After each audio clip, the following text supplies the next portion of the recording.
Ladies and gentlemen, welcome to another experimental podcast.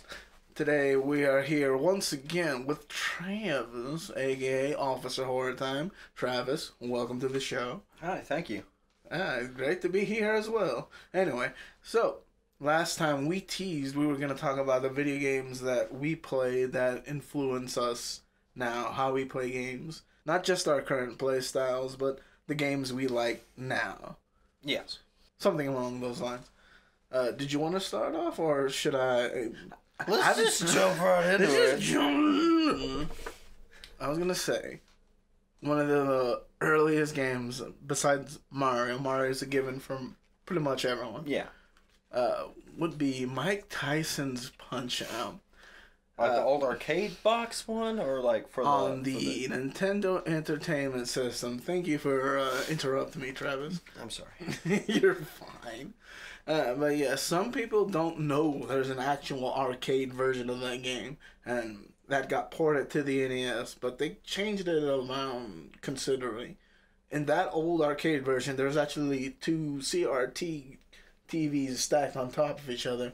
First one on top had like stats, time limit, health bar, all that good shit. Yeah. And the one on the bottom was the actual gameplay, and you played as a wired mesh person. Later on, be retconned into being Little Mac. Okay. Yeah. You want to pause it for my dog? So I can go see what the hell she's barking at? Yeet that dog into oblivion. Yeah. Alrighty, we have returned. It was nothing. There's nobody here. I don't know why the dog was barking. The house is haunted. Oh, apparently. So, about your erectile dysfunction, how long has it been affecting your performance? Excuse me? Oh, we got wrong really guess. off topic. Wrong guess. I'm sorry. That's somebody else that probably won't be on this podcast. How many episodes are we just going to rag on this poor guy? This poor unnamed acquaintance of ours. Oh, man. Probably until the end of time. It's not like he watches my content. And if he does, no comments. Sad. Not even a like. And if he does, no comment. Come on, leave a comment. Smash that like button. Subscribe. Leave a comment. Tell me, who do you want me to have on this podcast? And we'll see if it's reasonable or not. Ooh. That'd be cool. Yeah. But you were talking about the cathode ray system in Mike Tyson's Punch-Out for the old arcade cabinet. Yes, the top one scores, health, bottom one, the actual gameplay. Yeah. Yeah. And they couldn't really port that into the NES version, so they just made the character smaller. That's why he's called Little Mac. Oh, okay. Hey! Some fun trivia for you. Did you know? I had no idea. Yeah, and well, that game is not really a boxing game. It's more like a puzzle game with the dressings of a boxing game. The arcade one, you can actually just, read the opponent, just mash, mash, mash. But in this one, it's more like recognizing a pattern and reacting accordingly. And that eventually helped me in Smash Brothers to recognize other people's patterns and how to exploit that. And I didn't know that would actually come into play, till much later in life. But I always, every now and then, put in Punch-Out either on my NES or in the virtual console of my Wii. So how about you? What's one of your favorite games growing up? I think or teenage years? My teenage years. You were more one of those chuck hay and eat cornbread type. Yeah, fellas. right. I was one of them. I didn't spend too much time as a youngster playing video games. I did play a lot. And I started off on the PlayStation console. Mm-hmm. We had a Super Nintendo. I didn't really play that as much as I wanted to, but we had a PlayStation that my parents had that I got to play because they were cooler than me. But it was like things like Tekken 3, the Crash Bandicoot series. I had this demo disc from a magazine that I played over and over and over and over until it wouldn't let you play certain games. Back in our day, children, we would get these discs that had a collection of previews that we could then play at our own leisure. Yeah, they were awesome. I had some side-scrolling shoot 'em up Japanese spaceship type game. Yes. With a bunch of cool effects, and you can customize your ship. Of course, you can only play level 1. It had Crash Team Racing, It had Final Fantasy VII. Dang. And like it was a really good demo disc, but you could only get so far in each one. Fun fact: one of these demo discs, I forgot which one, but they did have like a shoot 'em up game in it, and the demo, quote unquote, of that shoot 'em up was actually the full game, but they just stopped it after the first level. But if you knew the password for the second level, you can continue on with the game, the entire game. Oh, and that demo disc is like super hard to find now. I imagine any demo disc is super hard to find now. There's a YouTube group called Funhouse that have a segment called Demo Disc where they would play a demo disc and then they destroy it. So yeah, inflation. Anyway, I think once I got my own system, the very first system that was mine was the original Xbox, and I thought that was, just stupendous. I had a great time with my PS1. I played things like Grand Theft Auto 2, again, the Crash Bandicoot, Spyro, all your PlayStation classics. But once I got into the Xbox is when I started getting into the more competitive side of gaming. That's when you got into your Halos, your Conquer Live and Reloaded, your Call of Duties. Just a slew of games. Morrowind. Oh, yeah, that's one of the big ones. That's one of the big ones for me. I can't tell you how many hours I've sent into that game on just different machines. Right. I still see you play Morrowind on Steam. Yeah, I still play it. I still play those old games. They're good. That's the reason I still play them. The reason I love these RPGs so much is they're a good example of what you can really do with like very little. Yeah, when Bethesda was first starting out, they had a big dream and a very small budget. Right. So they would try to take this and do as much as they could. Like, there was minimal voice acting, and you had to read a lot of the text to Morrowind, but there was this huge, expansive story, and it didn't hold your hand. There wasn't no quest markers. They gave you a map, and they were like, slap you on the ass, like, good luck, champ. And I don't know. It was a whole lot of fun. You could do all kinds of things, especially with like the freedom of doing whatever you wanted in the game. You could go, if you wanted to, you could start right now. Just type in a console command to get the weapon you need, or even just find it in the dungeon on the way there, and just take out the big bad at level 1. I mean, it's hard, but you can do it. Like, most games these days have like very lengthy and arbitrary tutorials from here's how you press the start button. Well, let's take Morrowind to compare it to Skyrim. Oh, all right. Okay, so you take Morrowind, right? And it's you start off on a boat, you're a prisoner, and they give you your name. Giab wakes you up from a dream, and then you go in, you do, you pick your class and all that stuff, your starting skills. And then from there, they just drop you straight into the world. You're free to interact with anyone however you want. You can kill whoever you want, even if that dooms the world. It'll tell you, hey, you've doomed the world, but you can keep playing if you want. And it's up to you to find these quest lines and everything. Whereas like Skyrim, you come in on the cart, and from there it's just a rail system. The tutorial cave, the way the game is set up, it wants you to go places. So after you escape the cave and everything, depending on who you went with, it'll take you to like Riverwood with a quest marker. You can talk to some NPCs there. You can pick up an optional quest to pick up this golden claw, which sounds really cool. I was like, awesome. I love side quests. I do more side quests than main quest anyway. And then immediately it's like, hey, go to the same place that side quest is. And it's like, okay, so you go there and you do the thing. And you pick up the hoochie doo after talking to the Jarl in Whiterun. And it just rail what's like a rail shooter almost. Yeah, it's like strings you along. It's like here's this big open world that you can explore, but go here. Go here, and then you go here. It's just like... And like Morrowind, there weren't any quest markers, and I felt like it was a lot easier to get, Wanderlust without a quest marker.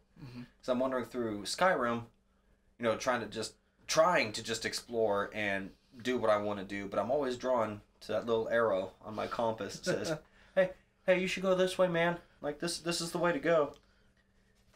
And, another thing about the Elder Scrolls series I really enjoyed was being able to take your character and playing however you wanted. You were free to experiment with certain weapons. You were free to experiment with armors. You could, like, if you wanted to go in there and be like, I want to be a pirate, you could make, I don't know, some sort of swashbuckling character that's, like, high in charisma, good at talking, good at swordplay, things like that. Whereas, like, in Skyrim, you drop in and you're a very basic character, and you can't really... Like, you level up based on what you do, but it's very hard to, like, make a character for yourself. You can't do anything bad. Mm-hmm. Like, yeah, you can steal, but that's about it. There's no real penalty for it. And, I don't know. But the way the Elder Scrolls series has ultimately influenced the way I play games now, and I'm talking about Siege and a lot of these examples as far as games I play now, is stealth. Stealth and humor. Because you can do some really funny shit. And like the Elder Scrolls, and I'm saying Elder Scrolls, and I'm using that term loosely, just to incorporate Morrowind, Oblivion, Skyrim. Hell, I'm even going to throw Fallout New Vegas in there. Because that's where that's like one of my favorite games of all time. Yeah, but speaking of like the Elder Scrolls, if you wanted to in the old games, you could be a stealthy lizard man with a giant sword. Yeah, like you saw you came over and that was my character. When I first saw it, I just couldn't help. Yeah, he just had this giant claymore just sneaking up behind people like, ooh, I'm gonna get you. I'm gonna get you. I'm gonna get you. But like, you can't see me. But like, you could do really funny things and find really funny things.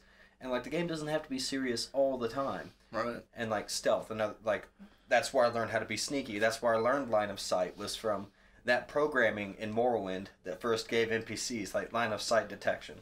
Right. And so I thought that was a really cool thing.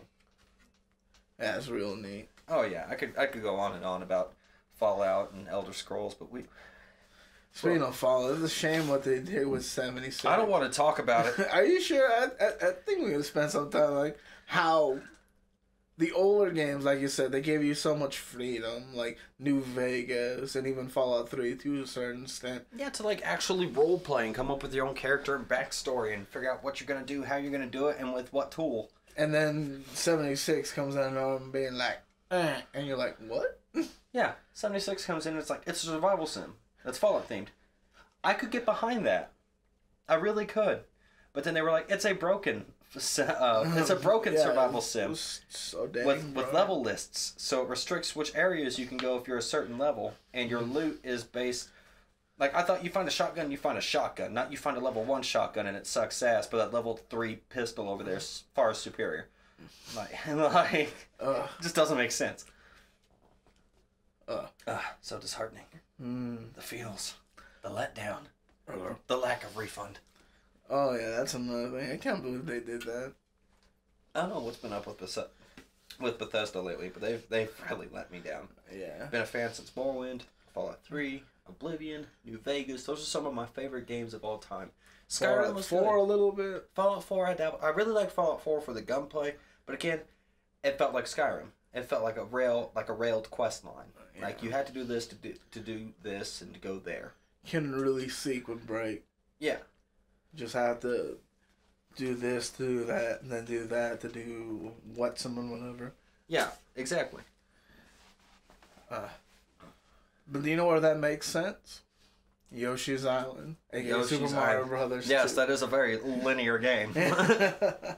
I remember when that game was announced way back when I was not even in the first grade. This chair's hurting my ass. I'll lay down here and listen to you. All right, I'll see you later. You just laying back in a... This is not a love seat. What is it? Just a couch? It's just a big chair. A big old, fat, dummy, thick chair. Yeah, it's like a mini love seat. Yeah. It's for people who are thick like me. Yeah, so when I was a kid, it got announced, and I was like, oh boy, I can't wait to get this when it comes out. And my mom was like, all right, if you want this game, just behave in school. No big deal, right? I forgot what I did, but I got in trouble, and I got written like a little pink slip. And I was like, nah. Crumpled it up. Threw it away before I got on the bus ride home. Still got the game a few months later. It's the only game that I knew I had to do something in order to get it. Yeah. I was like, screw the rules. I want it. Wow, you wanted the game that bad. Yeah.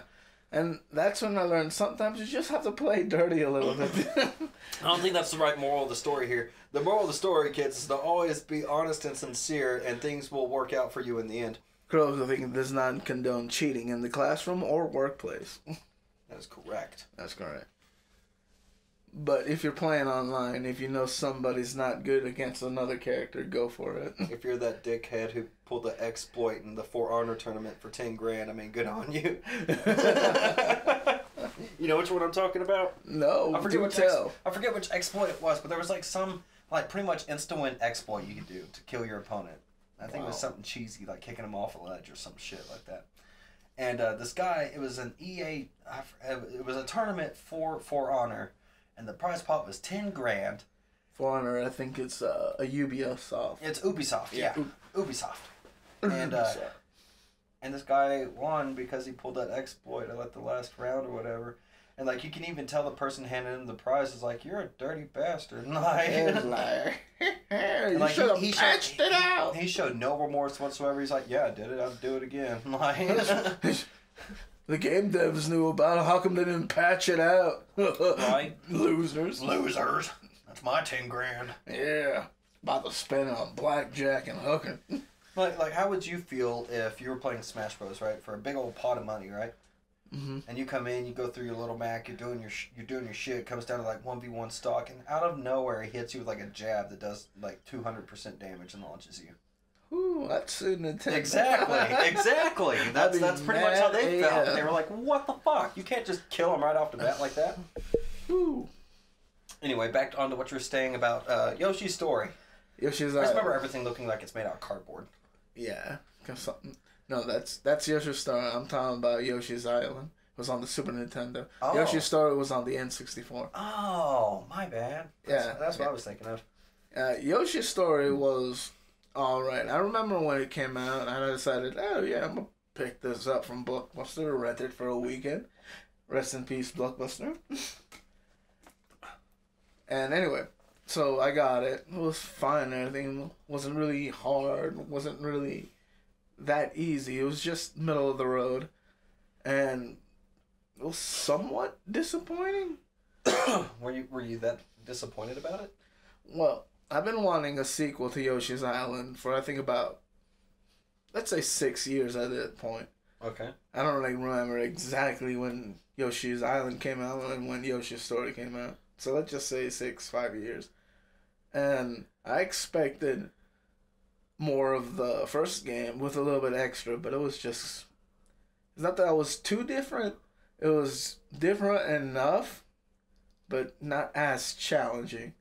Because in the first game, if you get hit, the little baby Mario will be like... Oh, yeah, that god-awful noise. And there was, like...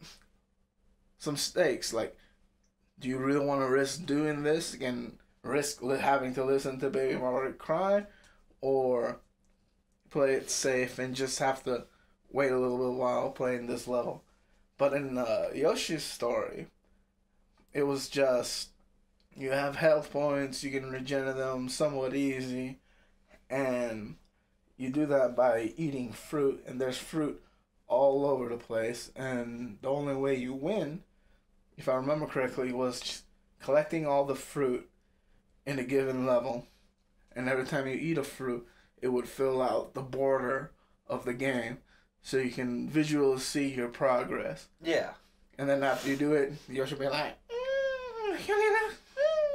You're so shit like that. Your gleeful Yoshi noises please me. What's that one meme now? Like, man, what's that one with the thing where it goes singing and then he goes... Oh, I know. It's all over the memes right now. Oh my gosh. It's a song from Yoshi's Story. Or Yoshi's Island. One of them. One of them. And,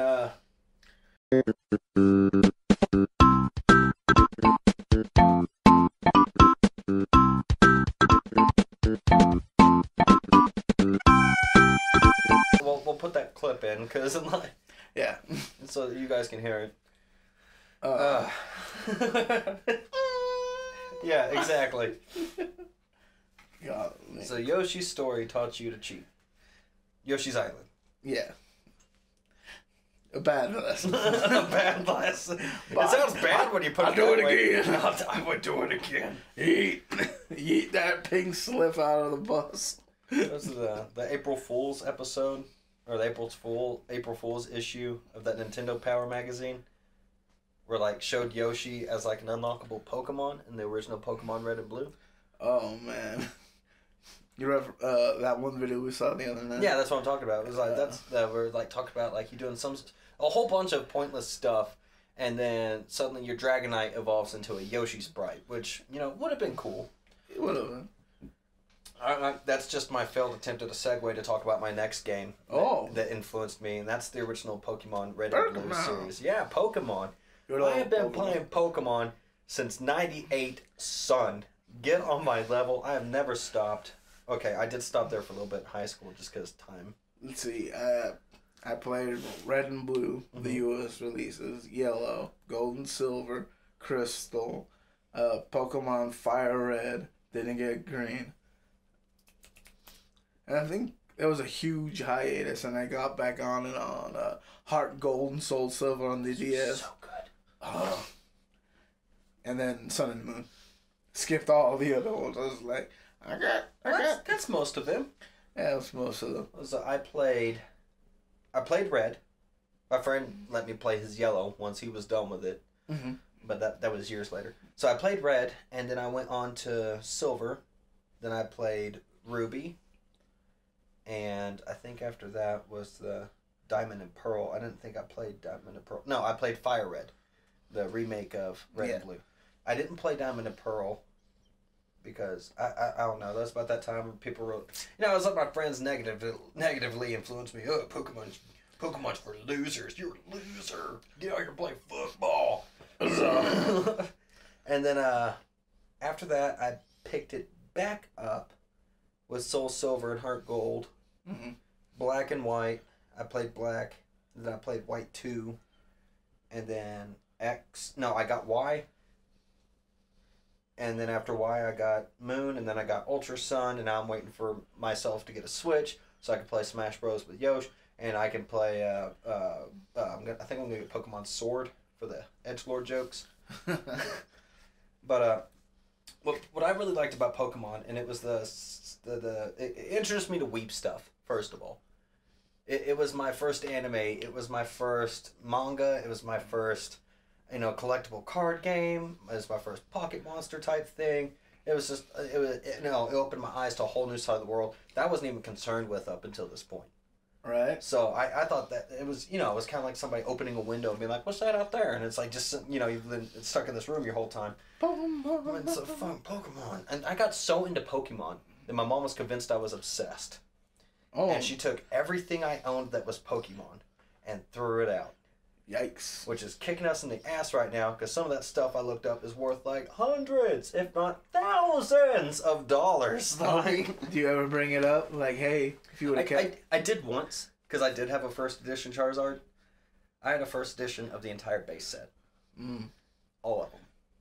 1 to 151. And then like movie promos and all that other cool shit. All the tops. That Mew. The tops trading cards too. And the Burger King Golden. The Burger King. I only had one of those. I had a Charizard. Mm-hmm. But I had all the Burger King toys. Like that. It was some legit stuff. Right. I was really into it. And it got me into like actually figuring out you could play video games with your friends and not have to be like stuck in your living room. Mm-hmm. I mean, granted, you were still tethered together with a cord and you need a lamp. Because the Game Boy Color, which is what I had, doesn't have a backlight, so you gotta have like a lamp or something. Oh man! I mean, it was my first multiplayer game, if that makes sense. Oh, sadly enough, my experience with Pokemon was the exact opposite. It was mainly single player. No one wanted to trade with me because they already traded with their friends or with themselves. Because some of these spoiled little brats had 2 Game Boys, Red and Blue, and the cable, and they were just like playing both at the same time, like some sort of Rain Man child. Like, I can see the code. That must have been nice. That would have saved me so much time. Like, hey man, you want to help me evolve my Alakazam? And then I have to like trust that he's not going to run off, right? Without trading it back. Like, and introduced me to like the competition. Like to this day, I still love Pokemon battles. Right. Like, man, they can get intense. How many times have I tried to get you to do like a N64 stadium tournament with me? Like, Oh, I want to say at least 5 times. We'll make it You 6. You want to play ball World Stadium? We'll count this as a pitch. Like I'm gonna give you my copy. I don't know. I'll let you pick red or yellow. And I have yellow. You have yellow? Yes. We'll get you a team on yellow, and we'll start having N64 tourneys. All right. I used to have like a little homemade trophy. No shit. Like I'd have like 6 or 7 friends come over. We'd do a Pokemon Stadium tournament, and whoever won got to take that trophy home until next week. Oh, it was pretty rad.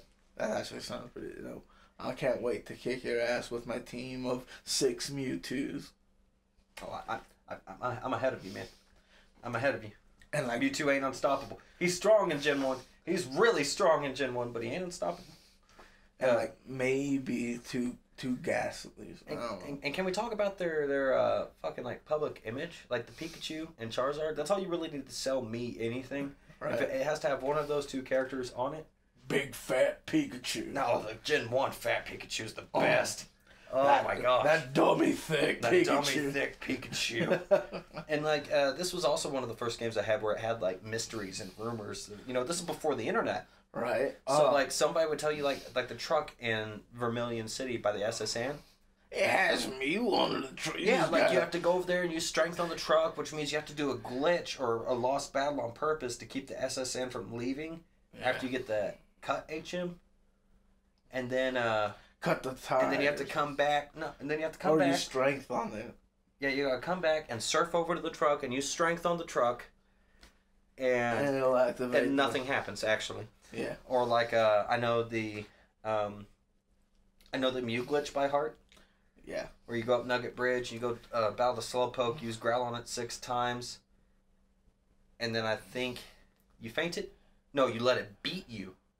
You let it beat you, and then you go back up the bridge, talk to the trainer on the left, and do the number generator or whatever. It brings up a Mew instead as wild Pokemon. It's pretty cool. That's not it exactly. I'll have to look it up, but it's from what I remember. It's complicated, but when you got Mew, like you're king of the fucking playground, son. From what I remember, you have to go up Nugget Bridge, go to the right, and get to this one screen, and when you move forward, it'll advance. You got pause and teleport. Yeah, teleport. Talk with the Weedle dude that shows you how to catch a Pokeball. And while that's gone, teleport to Lavender Town, and then walk to the left. And as soon as you leave Lavender Town, it would activate the battle. Yeah. If my memory is correct. Yours could be right, mine could be right. It could be a mishmash of both of them. But there was like all this stuff that like nobody knew actual things about, like the missing no. Yeah. It's like you could get it to evolve into Kangaskhan, which was true. But there was a very rare chance that the sprite would pop up as the skeleton. Spooky as fuck skeleton. Yeah, you get like the Kabutops skeleton or the Aerodactyl skeleton. Or the ghost. Or the ghost sprite from Lavender Town. Nope. Turn it off. Take the batteries. Yeet the blue cartridge out of my house. It was just such a damn good game. And I still have red and yellow over there on my shelf. You have yellow at home. Yes. So we're gonna have to get down on some Gen 1 battles, my dude. I also have them both. I have every like old school Pokemon game on the virtual console on my 2DS XL. We have a working N64 with the little Game Boy cartridges, so we can do the Pokemon Stadium stuff like you've been suggesting. That'll be fun. Hey, it might even be fun to record. Who knows? Who knows? Who knows? Let us know in the comments below. You want to see some Pokemon battles between Critical Thinking and Officer Horror Time? You just let us know there. No action replays, you Game Genie piece of shit. What? I heard what Yoshi's Island taught you. Me, no, never. I think it's your turn. What other game influenced the way that you play games and enjoy them now? Team, your multiplayer was Pokemon. Mine was Team Fortress 2. Oh yeah. Me, my cousin Danny, and my regular co-host Tony, we got into Team Fortress 2 back on the PlayStation 3, and with the orange box. Yeah, the orange box. And I was like, oh, what's this? And we all fell in love. Like, we enjoyed the art style. We thought the characters were just fun to play as. we each gravitated to the ones we like playing. I would go engineer, Tony would go heavy, my cousin Danny would alternate between the scout and the soldier. And when we couldn't all play online together, we would just take turns on the same console. And eventually we realized, oh hey, it's a computer game. We all have decent computers, let's get this. So we would all play. And that was before it went free to play. Yeah, this was before it went free to play, and you have to shell out like $20 to get it. But if you went to Best Buy and bought it physically, it was already on sale for like $10 all the time because they just like too much in stock and just get rid of it. And I was like, I bought one for me, one for Danny, one for Tony, and like 3 other ones for people online. I was just giving this game, and I'm like, yo, hey, play with me. Let's get this intelligence and defend this point together. Let's have some fun. I have over 10,000 hours in Team Fortress 2, I think. Good God, that is a hell of a... And that's not counting the time I spent on PlayStation 3. Oh my good Lord. It's like Fallout New Vegas levels. It's like, you know what? I got like 3 hours of kill. Let's play one match of Team Fortress 2 Fort. Some of those matches do take an eternity. And I have so many hats, so many strange weapons. Yeah, you gave me stuff. I gave you a butt ton of my duplicates. It's like, oh, you want to play TF2? Just gave you air. Let's go. I was like, all right, the pyro. Give me pyro stuff. And then I bought my own strange stuff because I wanted it to keep track of my kills. Yeah, that's the only why I buy strange things. Like, I want to keep track of how many headshots I get with a shovel. Right? Bink. 1. Worth. Love the flamethrower. Oh no, I just love playing pyro. Like, I was starting to get pretty good, like air blasting and hitting them with the scorch shot or whatever, the flare gun. Yeah. Like, you remember turning around, I just like counter sniping people with the fucking flare gun. And I'm over here hitting you like, I'm surprised I haven't killed you yet. Any minute now. Any minute. The brave little toaster. And then like 10 minutes, but like, you're still getting people. I'm gonna leave. Let's see how long you last. He got me the pyro vision goggles, and he just made this a whole new experience for me. I like being best friends with everyone. And all the freaking people exploding into like orange cakes goop. And yeah. Oh yeah, just like you're talking about like gears, pyro bubbles. Oh yeah, the bubbles. It's so much fun shooting so much rainbows fun. at people. Yeah, good time. Oh, is it my turn? I don't know. I thought you had more to go on. I was just reminiscing about Team.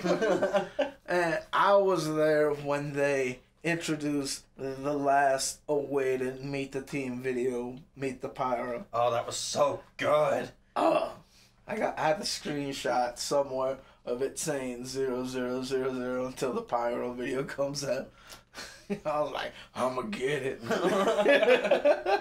I still watch it from time to time. The Meet the Team videos were just, I don't know, I think,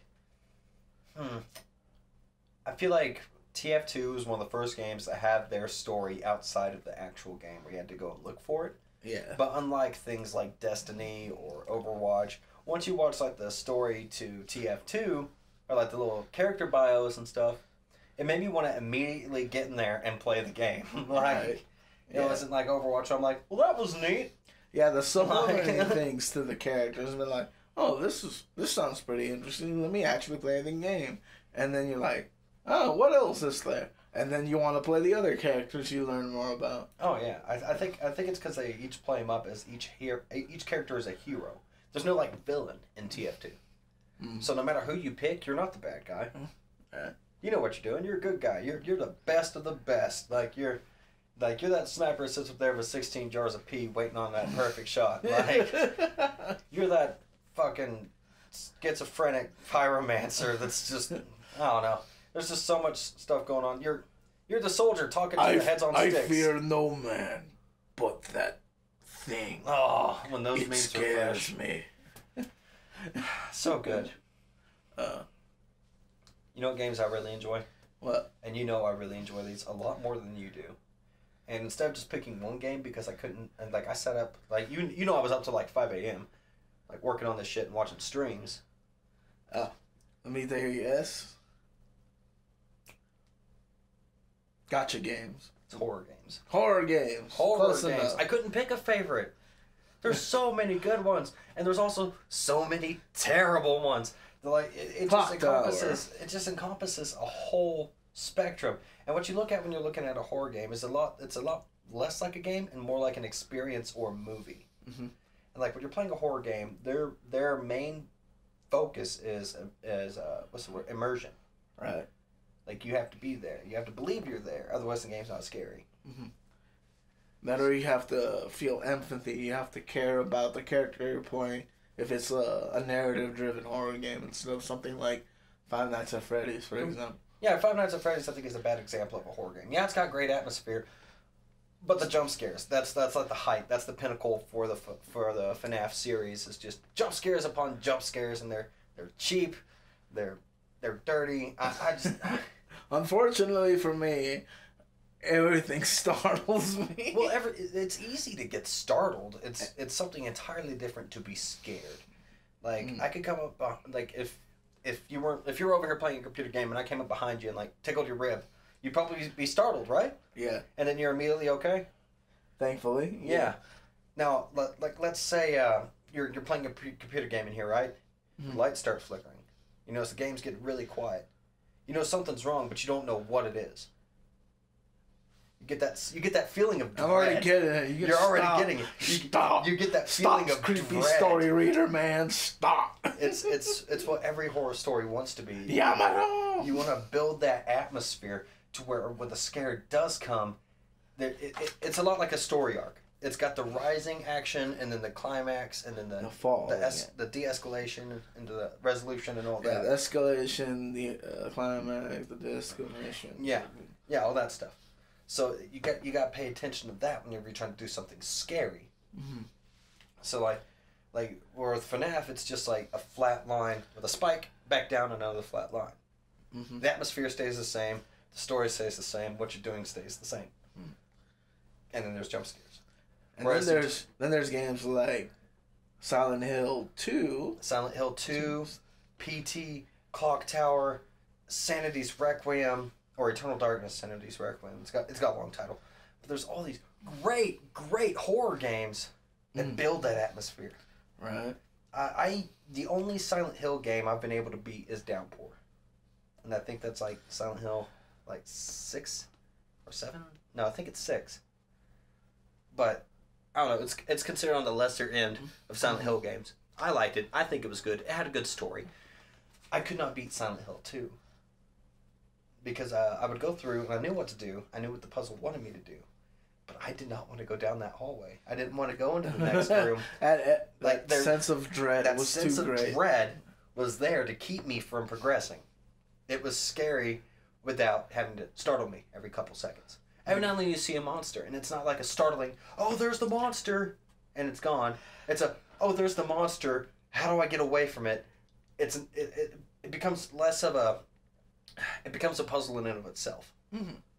It's like, yeah, there's boss fights and stuff like that. Those are, you could just see them as puzzles, because this is a game, after all. Yeah.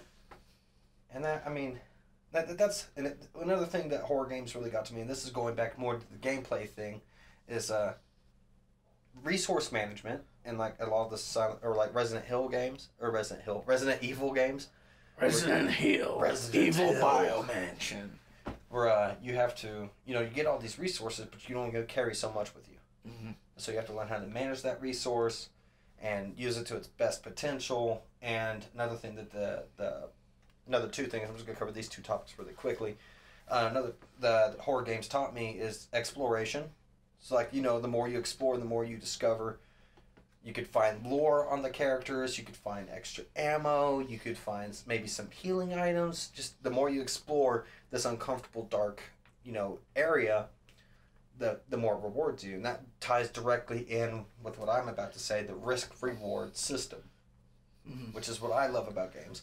And influences, to this day, like a lot of the ways you've seen me play Siege. Sometimes I'm just like, I'm gonna go ham. I'm like, we're gonna do that high risk, high reward situation.